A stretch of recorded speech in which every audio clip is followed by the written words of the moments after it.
Hello, hello, hello. Kumusta? May adlaw ka na tuntanan, makaigsonan ug makasampyak. So here we go again, Boy America Duterte loyalist magaingon nga kung adunay naidugmo tungod sa tumang kakapoy ug kaluya, ang imong mga pulong may magadasig kanya sa pagtindog. So mga kasampyak, kung saan man kayo sa mundo, sanay nasa mabuti kayong kalagayan at ang inyong buong pamilya mabuhay po tayong lahat. God bless po, Duterte Fist Bump. At before anything else, kayo inanyayahan ko na magsampyak man lang itong muntikong channel. So time check, it's now 9:40 in the morning. Ano na po, 9th of February 2025, Sunday na po dito sa Brooklyn, New York. So ano po ang pwede natin pag-usapan ngayon? But ito'y lagi kong sinasabi na your health is your wealth, kung kaya talagaan po natin ating mga sarili kasi aanhin po natin itong yaman sa mundo. Pag meron tayong mga debilitating illnesses or life-threatening diseases, hindi natin ma-enjoy itong hiram na buhay na bigay sa atin ng may kapal. So let's go. So, alam naman natin yung mga kaganapan dyan sa Pilipinas, ang lahat ng mga ito ay orchestrated para pabagsakin ang mga Duterte. Kahit si Tatay Digong wala na sa gobyerno, wala na dyan sa posisyon. At although tatakbo siya bilang mayor sa baluarte niya, pero wala na siya sa sa high na katulad na presidente. Pero pilit pa rin ginigipit, lalong-lalo na itong anak niya na magiging potential na magiging presidente natin sa 2028. So, lahat ng may itong panggigipit kasi gusto nilang maipin down, gusto nilang talaga na talaga itong mga Duterte, hindi na makabalik sa mga kung ano mang posisyon dyan sa gobyerno. So, ngayon, nag-filed sila ng impeachment complaint. So, ang nakikita natin, dalawa yung nakikita natin na dahilan kung bakit gusto nilang ipa-impeach si Inday Sara. Pinaka-main talaga yung gusto na nila na hindi talaga makatakbo in any government position si Inday Sara. Kasi malaking threat yan sa administrasyon ngayon at sa isang opportunista na Romualdez na magiging prime minister, magiging presidente or whatsoever na gusto-gustuhan niya magiging king kong ng pamahalaang Pilipinas.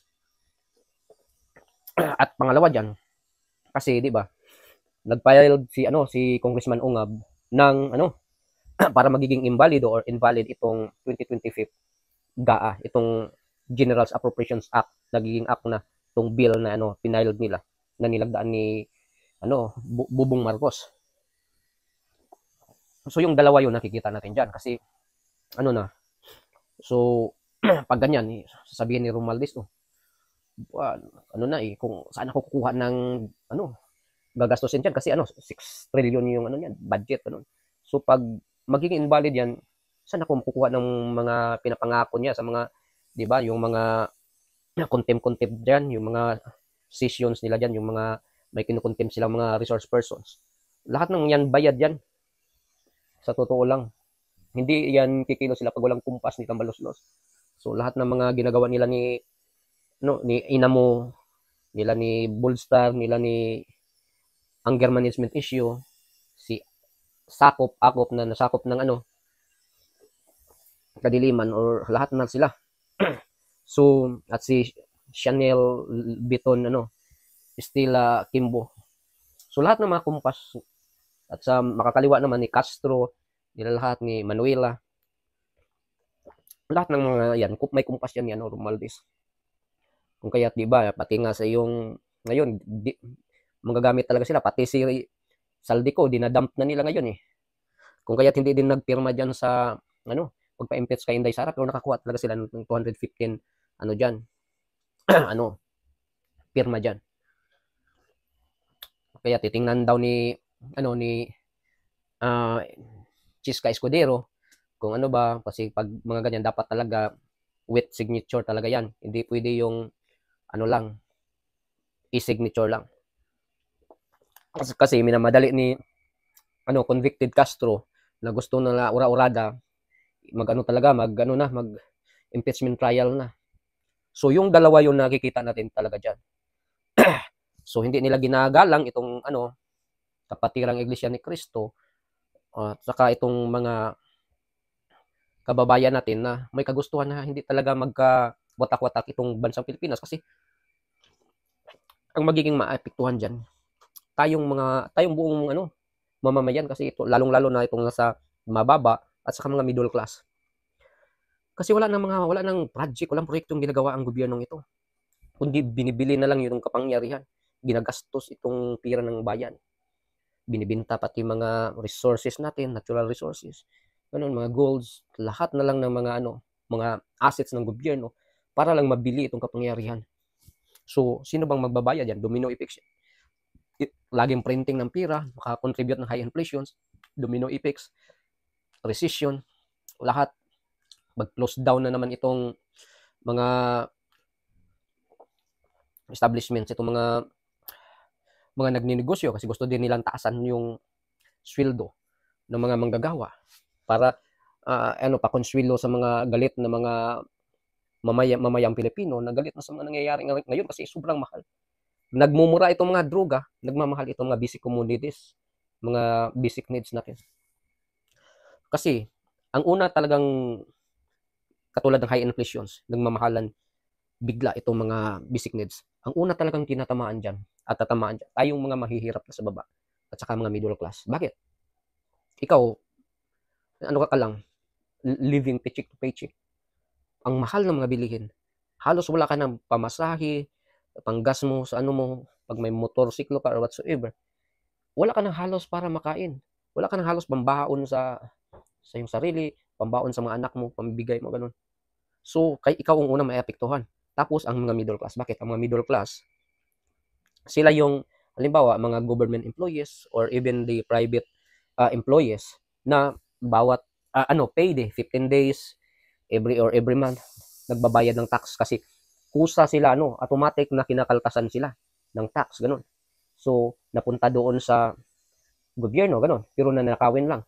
So, yun yung unang tinatamaan. Itong mga kurakot na nasa gobyerno nga nakaupo, hindi man yan kasi million at bilyones nang ninanakaw nila ngayon. Dati daw thousands, hundreds of thousands, naging millions.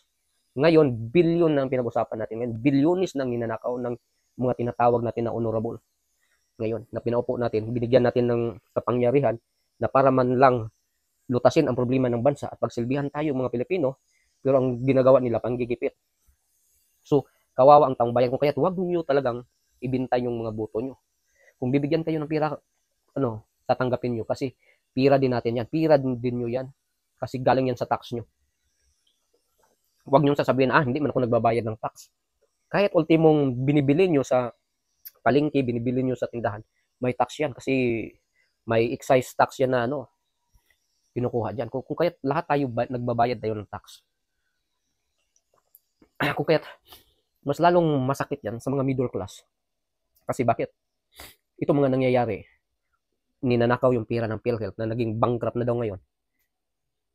Ikaw, nagkukontribute ka, ultimong pag 18 years old ka na, kahit hindi ka pa nagtatrabaho, nagkukontribute sila ng 6,000 yata for a year. So, tapos nanakawin lang, ganun. So, anong mangyayari dyan? Kung kaya't, yan yung sinasabi ko na tatamaan itong nasa bababa at saka itong mga middle class. Tapos, may gusto lang akong balikan. Itong si Inday Sara, di ba, nagsabi siya na na daw siya, nag-message siya ni Tatay Digong. Kasi tinanong siya, sino ba yung magiging legal counsel mo? Kasi ako, sa nakikita ko, si Tatay Digong talaga yung magiging niya, head ng legal counsel. Kasama na sila si Sal Panilo, ganun. Baka kasama din si Ungab dyan, Congressman Ungab, lawyer din yun. So yun yung nakikita ko dyan. Pero sabi ni Inday Sara, matanda na si Tatay Digong. Ayaw niya ma-stress kasi tatay ka siyempre magagalit ka talaga dyan. Yung mga ganyan. Hindi natin matitens na, ma-high blood ka talaga. Tapos matanda na si Tatay Digong. Although, kukunin lang yung mga sides niya, yung maitutulong niya kasi when it comes to legality, magaling si Tatay Digong yan. Naging matagal na abogado, tapos naging prosecutors pa yan. So, ang alam ko talaga, sa tingin ko, sabi ni Inday Sara, hindi lang, pero sa tingin ko, kasama yan si Tatay Digong. So, ito talaga, trial of the century ito.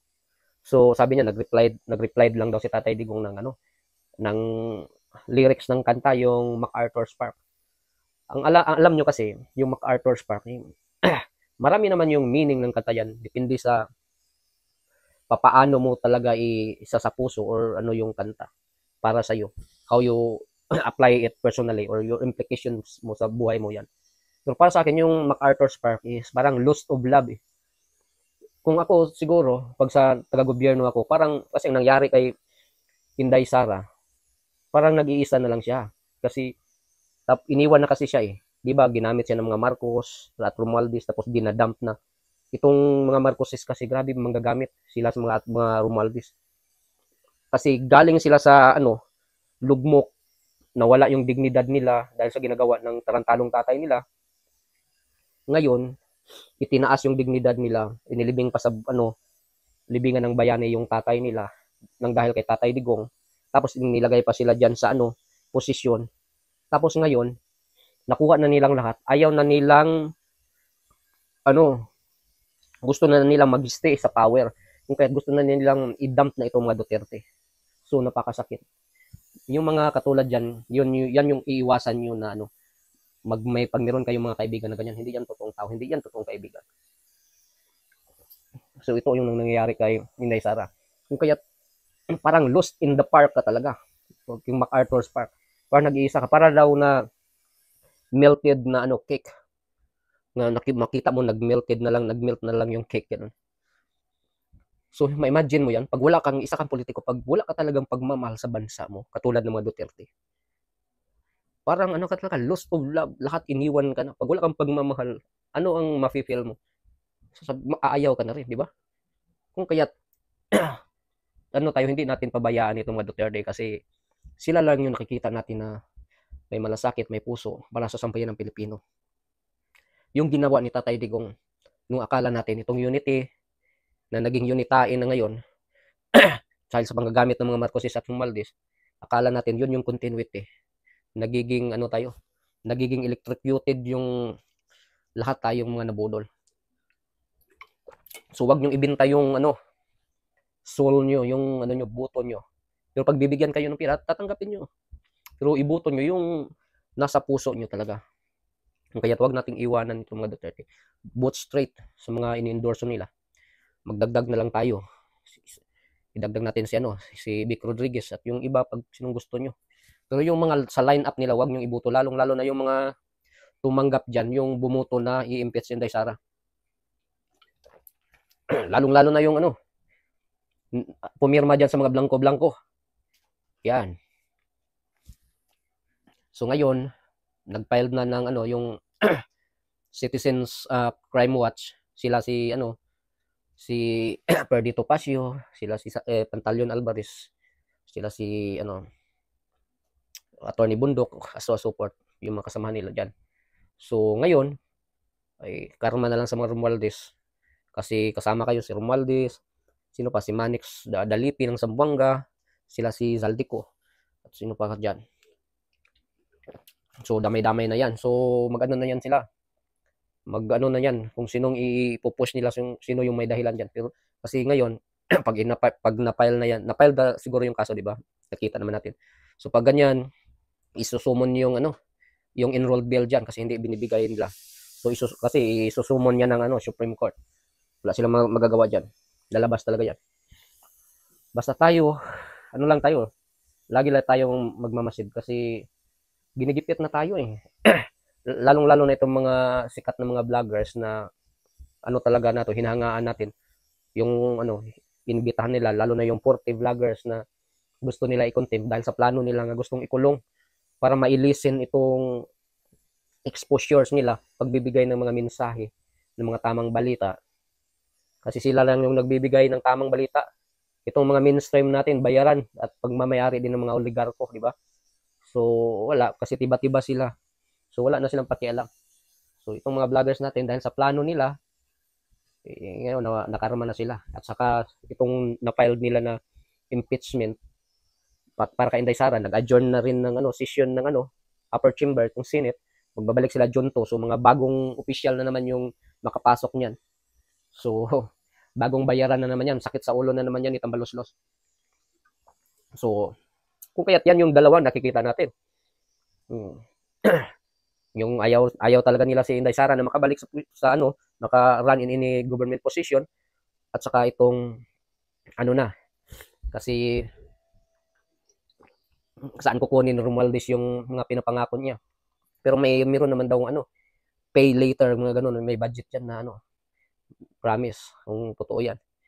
Kung kaya wala na talaga, walang proyekto ang gobyernong ito ngayon, walang mga pumapasok na mga direct foreign investment dahil sa kapalpakan, dahil sa bangag ang gobyerno ngayon.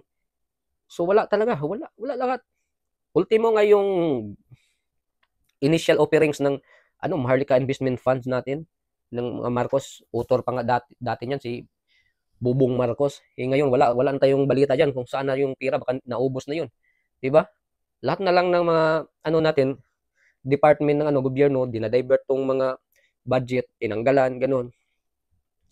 Lalong-lalo na yung budget ng education kasi behind na tayo.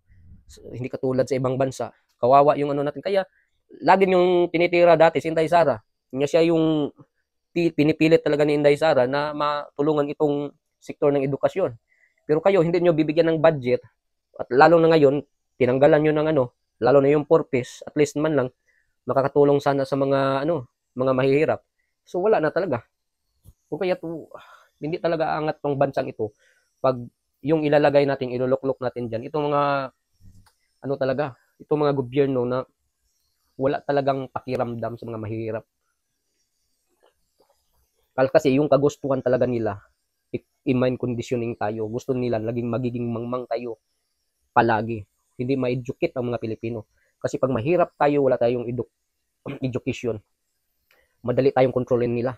Para tayong mga aso na or para mga baka or naka sa tainga, sa ilong na sunod-sunuran sa kanila.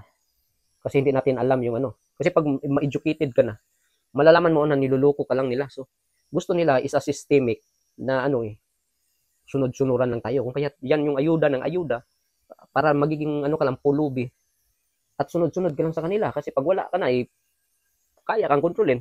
Ganyan talaga yan. So anyway mga kasampiak, hanggang dito lang muna. Lagi tayong magmamasid. Kasi pag ganito kasing usapan parang pati ako mapipressure ako parang kasi hindi kasi ako nagbablog dati ng mga ganito ng about sa politics. Iba yung kasiyahan yung vlogging ko, pero dito kasi madadala ka kasi alam mo kasi yung totoong nangyayari. Once lang kasi tayo nagkakaroon ng magandang gobyerno ng panahon ni Tatay Digong. Yan yung panahon na nainganyo ako na I was proud na Pilipino, ganun. Tapos ngayon na administrasyon, excited ako nung nagtandem yung dalawa. Pero nung kalabasan, na electrocuted tayo, nung nabudol tayo. Kung kaya masakit para sa akin. Kaya pag ang usapan talaga about politics ngayon, talaga masakit para sa akin pag magano kasi dahil sa mga nangyayari ngayon. So hanggang dito lang muna kasi umiinit din tayo. Maraming salamat, God bless po.